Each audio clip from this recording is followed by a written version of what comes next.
the goal is to make something nice to look at. And, if I have to fudge something a little bit one way or the other, I make no pretenses of making anything that's an accurate recording of any place.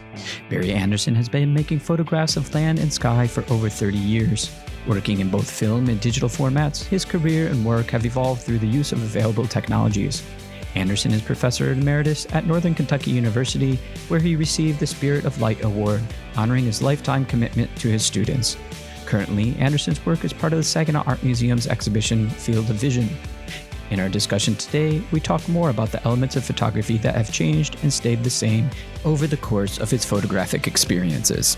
Barry, thank you so much for joining me on the Temple Arts podcast.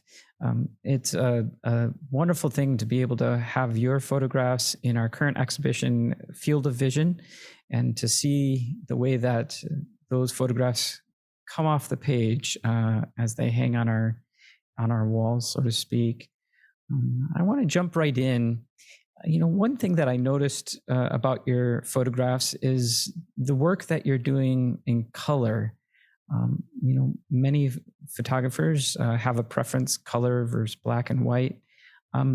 Is color photography something of your preference, or do you go between the two, color and black and white? Almost exclusively color now, but my entrance to it has a lot to do with history and technical evolution of photography. I was an undergraduate in 1970, so it was all black and white darkroom work. I studied at Cal State Northridge primarily with Robert von Sternberg and also Ed Sievers, and everything was black and white.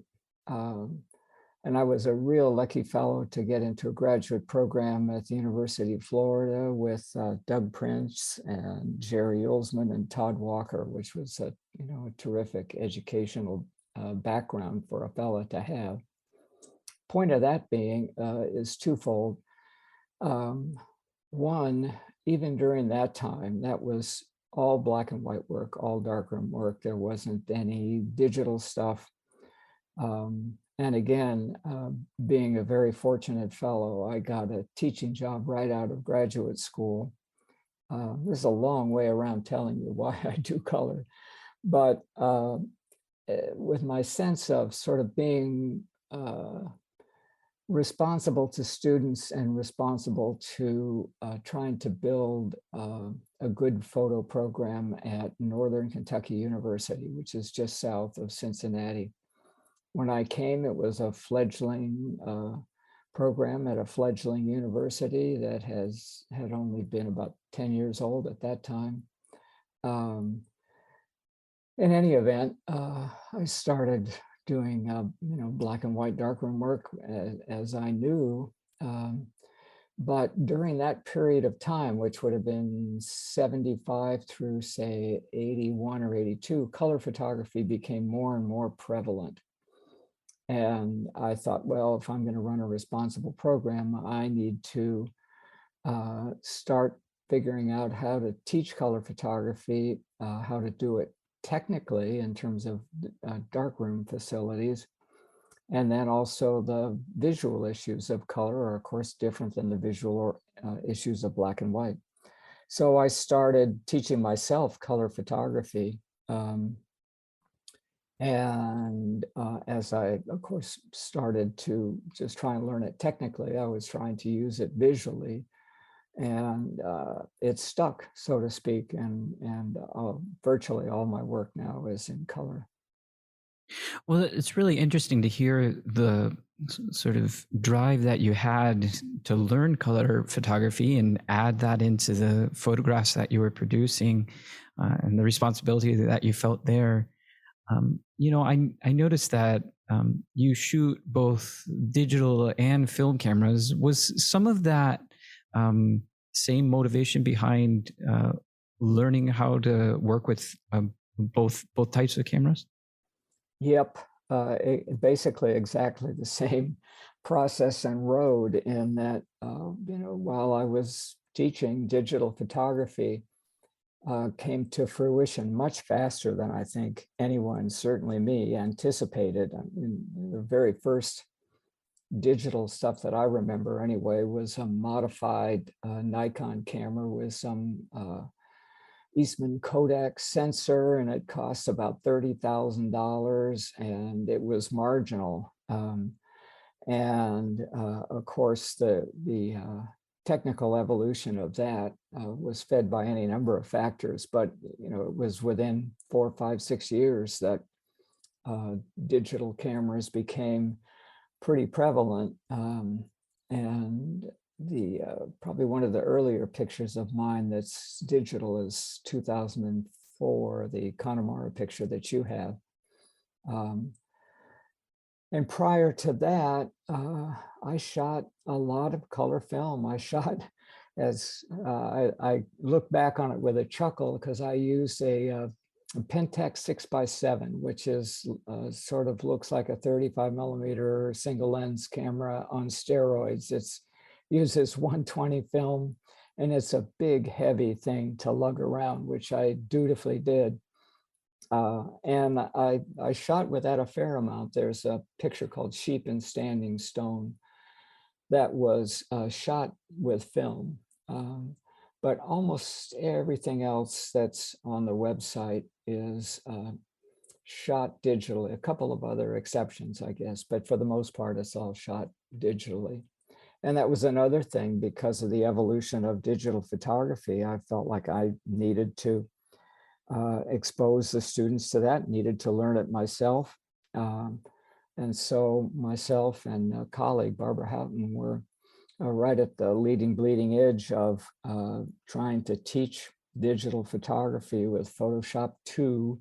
And the hardware at the time was oftentimes pretty iffy. RAM was terribly expensive. It seemed like things were buggy a lot, and you'd spend a lot of time trying just to sort software out and get everything working for the first couple of years. Now, I've been retired for about 10 years, but now when I go out there, they've got a room full of brand new iMacs, and everything hums along just as it should.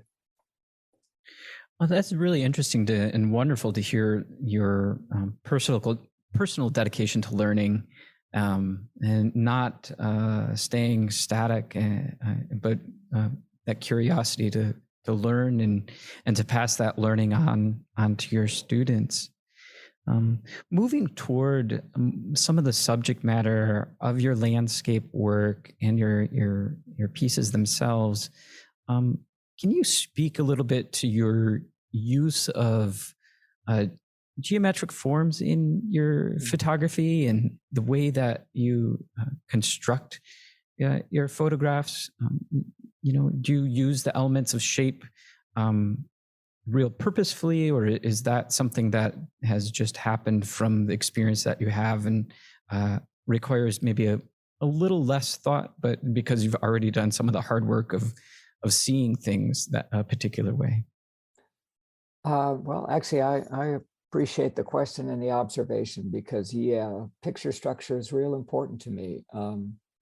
And I know Doug Prince, one of my graduate school faculty members, was looking through one of my proof sheets and said, I see what you're doing. You really deal with these real small adjustments of space. And so I often liken it to like tuning a musical instrument or something. You've got any number of visual elements, depending on the picture. Some of them are very simple, like the picture in Iceland, has kind of 3 things: and water and stone and sky. Some of them are more busy. But in all cases, those things all work in interaction one with another spatially. And so that question of getting things to sit in the frame, it's perhaps a blend of an intellectual thing, but I think it's more a kind of intuitive, just like if you were tuning a guitar, say, you have that auditory input, and it's primarily, you just sort of know when it sounds right. And so, in looking through the Finder, I kind of have a sense of when things are right, but I'll adjust. It's almost never, in fact, I would say never, any of the pictures that you see there. There are multiple frames shot trying to just sort of tweak the space so that, I felt comfortable with it. I felt like it worked. Yeah, it's really interesting, I think, to me, how these three photographs that we have in the exhibition, one is in Ireland, one is in Iceland, one is in France, but there's a particular similarity between them with your use of the horizon and the way that the photographs are divided, across across the continent, essentially. What is it like to be photographing and traveling? How does that work together for you? Well, I've been real fortunate in that the university where I essentially spent my professional life, 37 years there, they had a study abroad program.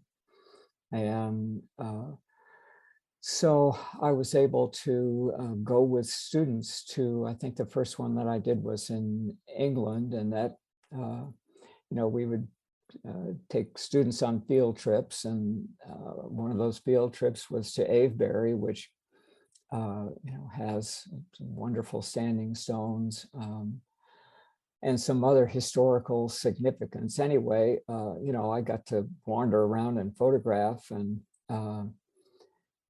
with the other programs, I think the next one would have been Ireland. And when the program was finished, we would either do one of two things, either go early or stay late, or a little of both. So the program kind of got me over there. And, you take the teaching part seriously. The students are dedicating a fair amount of their personal time and money to do that. So they're top priority. But when it's done, we have time and oftentimes rent a car and drive around. I'm chuckling to myself because there's a picture in the on my website in the panoramas. I'm taking a look at it myself here, where it's of Gallerist Oratory, and it's foggy and it looks just completely isolated. And the simple fact is, I abuse my privilege as the faculty member to sit in the front seat of the bus, and the door opens and I fly out of there while the students are gathering gear. So I was able to get this picture before the students exited the bus. But it is a question of having the opportunity. I think something about being in a new space and a new environment kind of jars you out of, or jars me out of my kind of normal perception. So you see things a little different. I think there's a way when maybe one's awareness is a little more heightened because, you're not in familiar surroundings. Maybe there's even a little angst connected with that.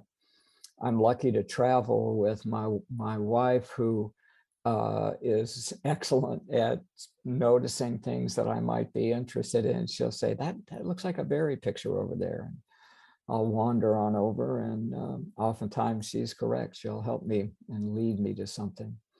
But, the flip side of that is with the pandemic, the last trip that we took was the trip to Iceland. And I haven't, made things that I've added to my portfolio for quite some time now, and hopefully we'll travel again some and make some more pictures.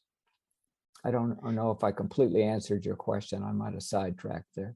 Well, I think you did, and I think that it's interesting to learn the way that you really take advantage of the opportunities that you have to see different parts of the world and the places that are outside of your normal field of vision. I think that's a interesting lesson to think about. With sort of the way that our current times are working and the speed that photographs can be made, and perhaps some of the pressures that are associated with the 24/7 content cycle. Um, how do you feel like that is influencing uh, photography in our current times, or do you feel like it's influencing the way that photographs are being made in our current times? Yeah, and I'm not sure quite.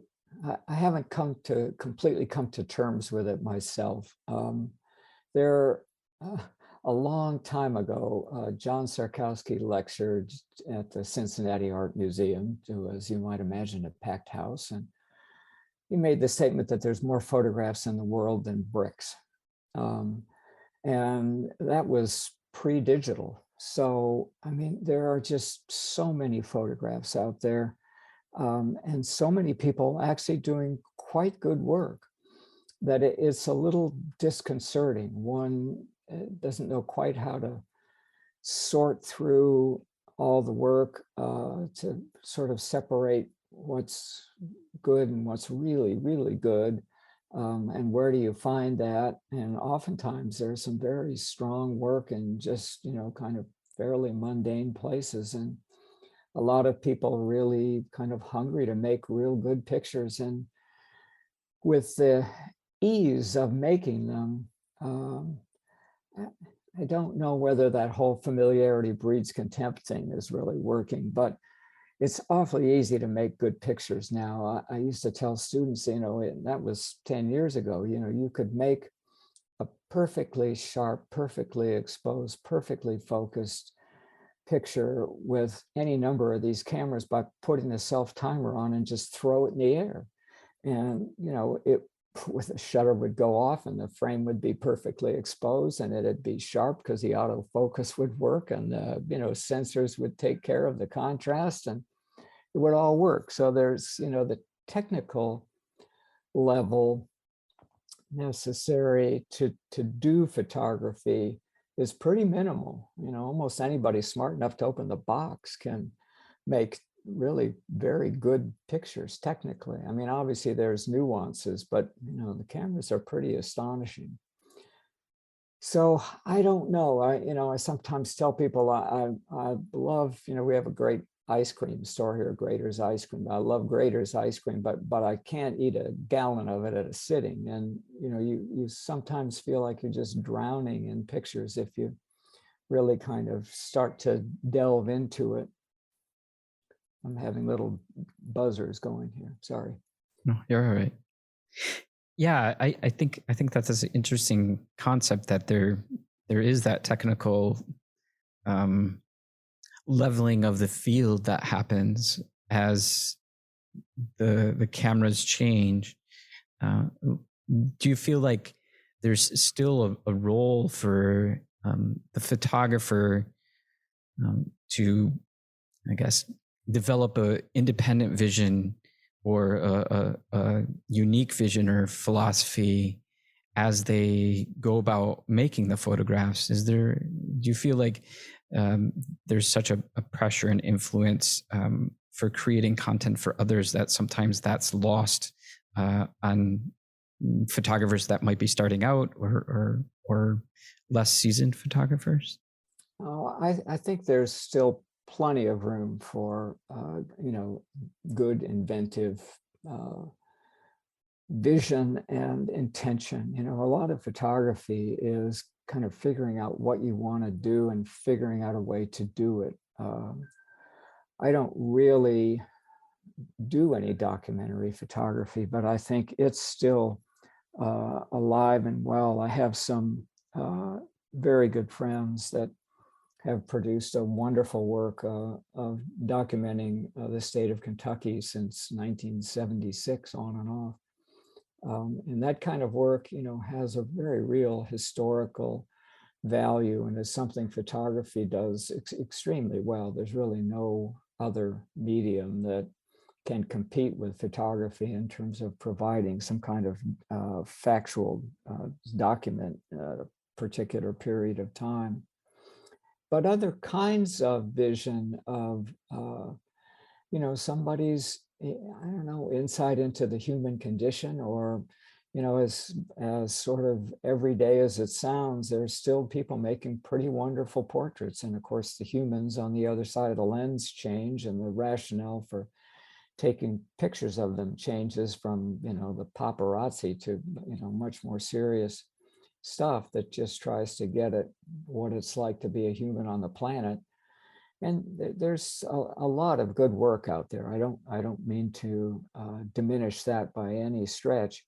It's just that there's so much work out there that sometimes it's hard to find your way to what might really inspire you, or what might be important, and figure out a way to sort it out, particularly for someone that's kind of starting out, and is a little uncertain about finding their way. But, as a faculty member, one of the great joys of being a visual arts teacher was to watch that process of students kind of finding their way and photographing things that matter to them. We had a student that did just a wonderful series of little small, 2-inch square prints of things that he found in the backyard. And it sounds just silly, but they're quite beautiful things to look at. Yeah, it's interesting to consider your work on the whole. And I'm a little bit curious about the way you go about gathering your own photographs. Do you start off with a theme or a concept and then go after the photographs, or do the photographs come and then you arrange those into the themes, or does it happen in tandem where you're doing a little bit of both? Yeah, I think you're right, and a nice observation. It's probably a little bit of both. I don't set out to do what you would think of as traditional landscape work. I mean, I photographed in France, and in the south of France, and in places where in Tuscany and Italy, and I'm not interested, nor do I really have any kind of sense that I'd be making some picture in Tuscany that nobody else had made and that was somehow important. More often, and I'm looking for pictures that I hope that the end product is easy on the eye, is pleasurable to look at, that there's something there. I am interested in making a beautiful picture, but a beautiful picture in that talks about a beauty that's not perhaps obvious. The peat stacked up to dry in Ireland it's kind of picturesque. It's somewhat interesting that way. It's not something that most people would put the brakes on to make a picture of. I kind of chuckled to myself because my wife was holding an umbrella over my head while I took the picture. It's raining, and those slabs of peat are up above ground, quote unquote, to dry out, which is, I think, a trick in Ireland often. But sometimes, like the picture in Iceland, that I guarantee you that, in fact, when I was taking that picture, there were some other tourists around, and I'm sure they thought, what's he looking at? It's not a kind of immediately obvious thing to photograph. So the content of that picture, as it were, is that kind of beautiful light aqua blue greenish water, and the stones in the sky. It's very simple. It's 3 elements, and there's that, again, that adjustment of space and how I split the frame up. But to me, it's nice to look at, and of course it's rewarding to me. I mean, I did want to thank you and those involved of having my work on the wall and asking some questions about it. I look at that picture, and now it's do the math, Barry. Yeah. It's about 6 years old.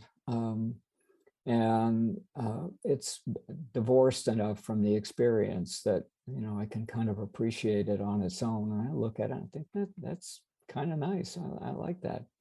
Um, but there's not much to it. I mean, if you tried to describe somebody to someone, you know, there's, yeah, some rock, some water, and some sky. Um, so, but you know, I kind of know what my photographs are in the same way that my wife would say that I mentioned earlier. You know, it looks like a berry photograph. You know, it's that kind of simple thing. And you know, I guess she and I both recognize it.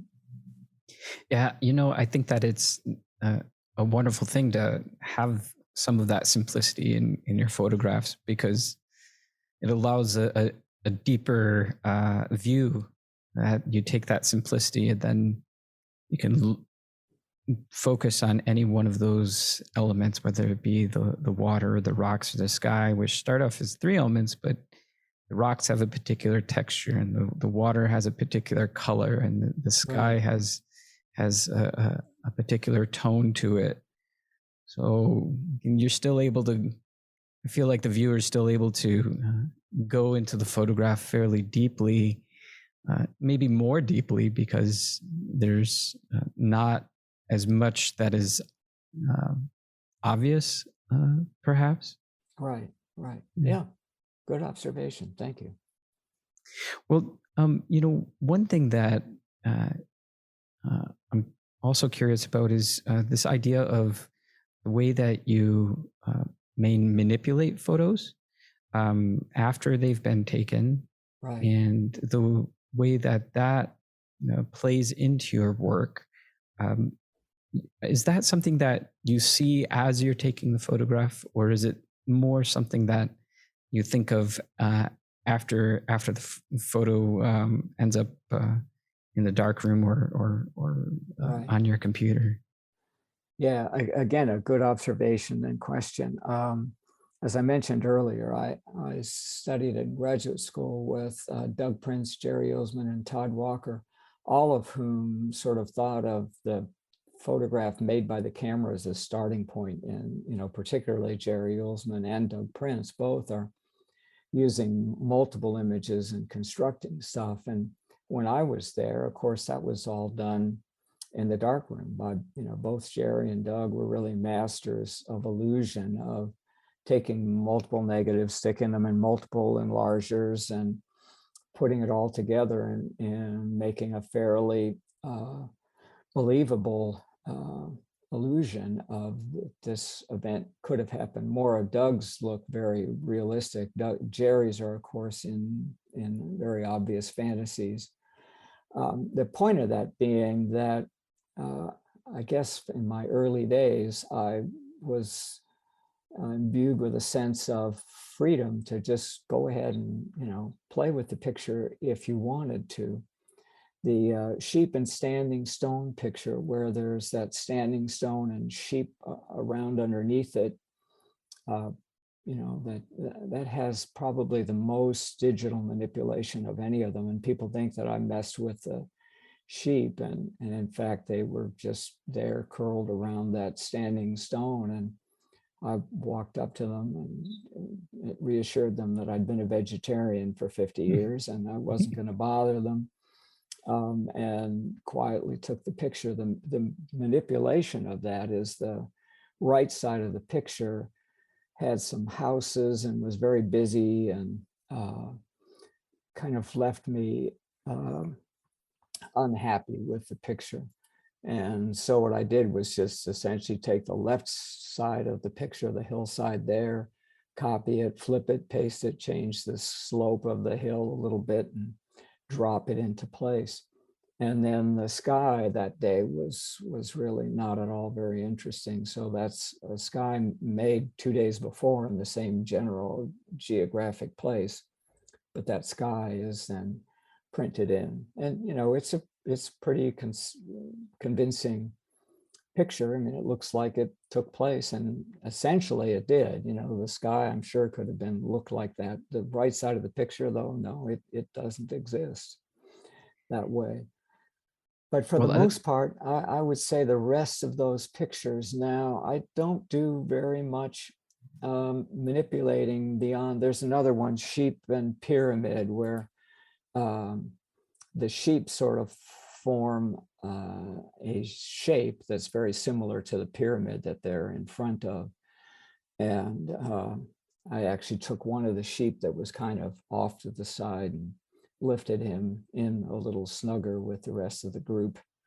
Um, Other than that, they're like the picture we were talking about in Iceland, or the all three of those really. The Connemara pool, I'm sorry, the pool in Carmarg, that's pretty straightforward. There's nothing that I did to that beyond just trying to make it work tonally and as best I could, but it's straight picture. Yeah. Well, it's really interesting to think about the freedom you feel to change things up, and the way that you're okay tweaking it, and the way that it is still sort of seamless in its presentation. It's not if I didn't know that it was manipulated, with you telling me, I would presume that photograph was a true telling. Right, So right. that's really a interesting trick. The goal is to make something nice to look at. And, if I have to fudge something a little bit one way or the other, I make no pretenses of making anything that's an accurate recording of any place. It's not about that. It's about making, as best I can, a beautiful picture. And sometimes, again, these almost all of these aren't beautiful pictures in the traditional sense of a beautiful landscape picture. Yeah. Well, we started this conversation, around a little bit of your learning and the way that you were learning color photography for your students, as well as that transition between film and digital photography. Is there some of that learning that you're still doing, or a direction that you're going with your photography that is sparking the work that you're doing now? Uh, I I think as far as the technical stuff, for me anyway, there's a plateau of sorts. I mean, at the beginning of digital photography, that transition from Photoshop 2, which was essentially, the very beginnings of Photoshop, up to where I don't even know, now they just do it Photoshop 2022, and it's probably version 16 or 18 or whatever. I mean, that learning curve was just this side of vertical. It was, really intense and a lot of stuff. And a lot of the things early in that, like masking a sky or masking a horizon to drop a sky in, was difficult early with Photoshop. I had to make this mask and feather the edge, and now the programs just do it themselves. There's a number of different programs outside of Photoshop that'll just do these astonishing kind of treatments of the picture for you. So for the most part, at the present, I'm taking pictures with my phone. I've got that little section in there, and unfortunately, I haven't kept it up real well.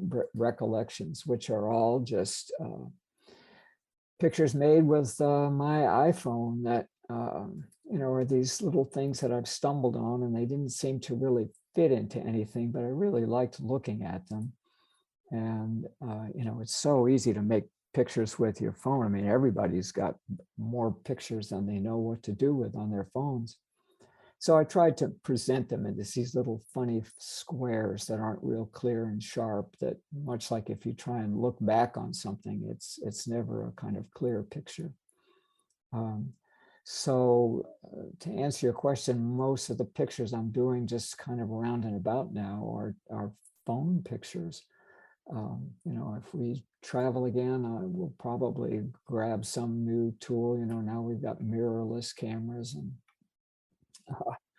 the sensors keep getting better and better, but I think there's a point past which, how sharp does it need to be? How many megapixels does one need? The simple answer is that, the pictures are as sharp and there's as much data as anybody needs to make a good picture. So that again, I think there's a plateau of technology kind of leveling out, and for me anyway, I'm happy for it. I like learning, and I like expanding my understanding of things, but I think any challenges for me now are just kind of what to do visually. And I'm happy with the color landscape work. That's where I'll probably keep working, that and the phone stuff, which I still really enjoy, the recollections thing. But I don't see any real technical learning challenges ahead. Well, Barry, I want to thank you for sharing your story and insights today, and bringing these photographs into the world, and sharing them with others. Well, you're very welcome. Again, I'm pleased and honored to have the work on the walls there, and pleased it's out being seen. It's something I would like to mention, actually, is the project that comes out of was put together by Robert von Sternberg, who was one of my undergraduate faculty members. And that's the whole idea of the museum project, of donating prints to museums that don't have a large or any acquisition budget.